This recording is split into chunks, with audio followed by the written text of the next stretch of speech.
The old coot here, coming back at you with another exciting video. Yes, we just had another exciting jolt and then a roll of an earthquake here in Southern California in the Los Angeles area. Yet another reminder to always have a go-to bag, emergency kit, EDC kit, whatever it is that you like to pack your stuff into. I'm not going to empty this out because literally at any moment I may need to run out the door in case we have something more serious. Foreshock, you never know what's going to happen. But anyways, if you are in earthquake country or even in any one of these hurricane areas, tornado areas, always plan ahead and check what's in your kit. I would say almost on a monthly basis, just some basics that you should have in there.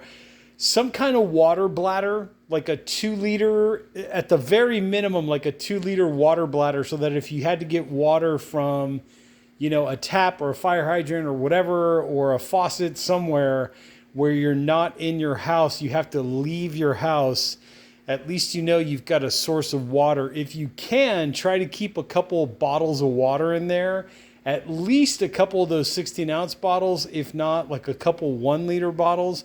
You should also have some kind of long-term, let's say shelf-stable protein snack of some sort, like those pouches of tuna, maybe a protein bar, just something where you could get a source of fuel and energy, kind of like a comfort food, like something that's going to help you calm down, feel comfortable, something that reminds you of maybe a warm and a safe place, that kind of a vibe. So water and food obviously are two priorities. You should also have some kind of first aid kit, right? Like this one's from the American Red Cross, and then basically I just added to it. And I will do a future video showing you all exactly what's in my go-to get out of the house in an emergency kind of bag kit. You kind of get the idea.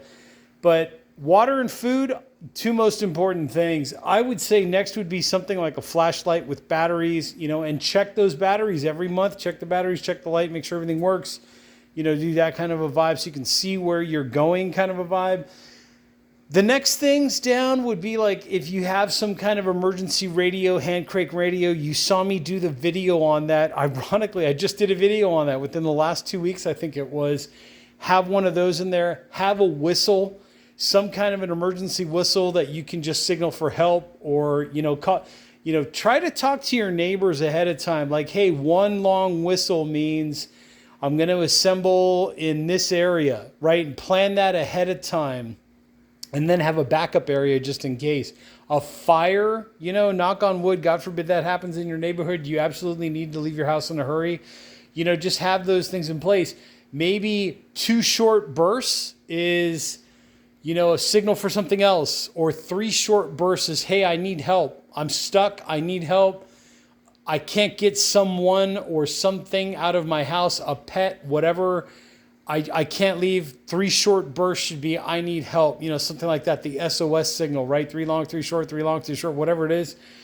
Just have that stuff in place with your neighbors so that way your neighbors know what's going on. Then what you could do is from there, it's kind of like comforting items, right? Emergency blanket in case it gets cold. Try to keep an ice pack in there in case somebody has some kind of strain, broken, sprained, whatever, ankle, arm, elbow, you name it. Then go through your first aid kit, right? Your boo-boo kit, your Band-Aids, that Neosporin, that kind of stuff. But also have a trauma kit for those kind of situations where maybe something has impaled you. You know what I'm talking about? Or maybe you were hit with a projectile. So have a tourniquet, have a chest seal, have 2 chest seals, right? One for the front, one for the back. Entry, exit wounds. You kind of get an idea what's going on there, right? Have a tourniquet, maybe have 4 tourniquets, 1 for each limb. Just think in terms of those things. Ace bandages are always great. Ace bandages for in case you need to wrap something up, right? Something like some kind of, I believe the technical term is Israeli bandage, where it's got bandages with like an ace, like elastic bandage so that we can wrap it around something that might have been slashed, gashed, cut open. Think broken glass kind of vibe, right? Try to keep some kind of a spare pair of socks in there, spare underwear in case you know, things that are going to make you comfortable should be like some of the last items that you put in that kit, but it's good to have them in there so that God forbid you cannot return back to your place within 24 hours, 72 hours, 24 hours immediate, try to think in those terms. Then 72 hours, 3 days, try to think of like, okay, when is help going to arrive if it is going to arrive? That kind of a vibe. If you can, if your cell phone has a spare battery, try to keep a spare battery in there. The charger for it, obviously, those power packs, right, to charge your cell phone. Those are the emergency things that you need to consider. Also, on your cell phone, right, if your cell phone's in your kit, it's one thing. Maybe a spare cell phone that you don't use anymore, that you don't have coverage on. Guess what? You can still make emergency 911 calls from that phone that doesn't have phone service. Does that make sense? Like, let's say you have X provider, right, that's providing your, your talk, text, and data. But if you have a phone that is not covered under that plan, maybe an older phone, whatever, a broken phone, cracked, whatever it is, keep it charged. So once a month, just go through and charge it up, But that phone will still be able to make 911 calls. And if you have internet connection, if you happen to get internet connection, guess what? You can also use that phone for the internet connection as well, and you don't need to have your monthly service connected to it. Does that make sense? Yes, I hope so.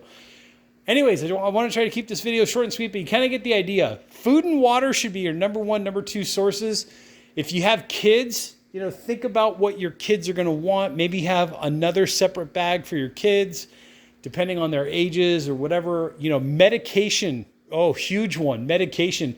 If you're on any kind of medication, try to keep at least a 3 to 5 day supply of medication in there, regardless. Even if it is a 24-hour emergency, you never know. It could be a week, a month, who knows how long before a pharmacy gets set up and running again. Just saying. So think about immediate first, then the next ring would kind of be peripheral, right? So 24-hour immediate need first. Emergency care, trauma care, that kind of a vibe. Pair of scissors would be nice in there, in case you have to cut through something.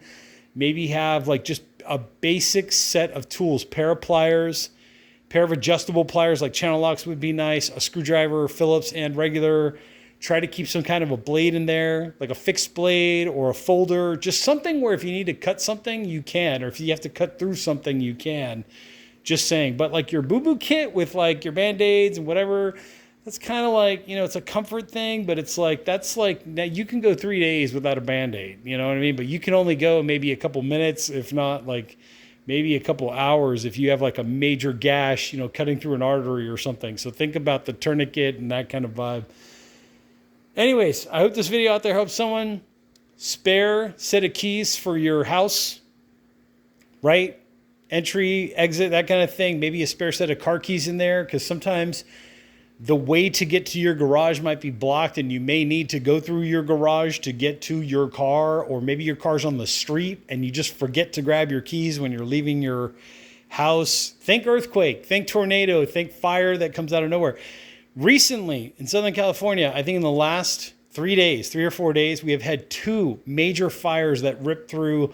One ripped through the San Bernardino area, I believe it was, like literally no warning, came out of nowhere. It was like grab your stuff and go. And having one of these bags kind of helps with that. Tornado, same kind of, I don't live in tornado country, but I've been to Georgia enough, right? Where I kind of know when the what hits the fan, it's time to grab it and go and move. You know what I mean? So just be prepared, be prepared. Anyways, I will put links to some of the stuff down there below in the description section. Also in the comment section, I'll put that also on my Amazon storefront in the EDC emergency page. So like I said, sometimes you get these little warnings, like these little like what I call mini earthquakes, to remind us all, hey, get ready for the big one, the one that's going to put you out of your home for 24 hours, 72 hours, a week, a month. You just never know. You just need enough in that bag or bags. If you have a spouse, even better, you should each have a bag, distribute the load, distribute the weight, that kind of vibe.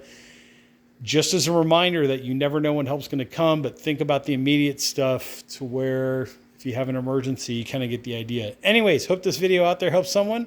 I will catch you on the next one.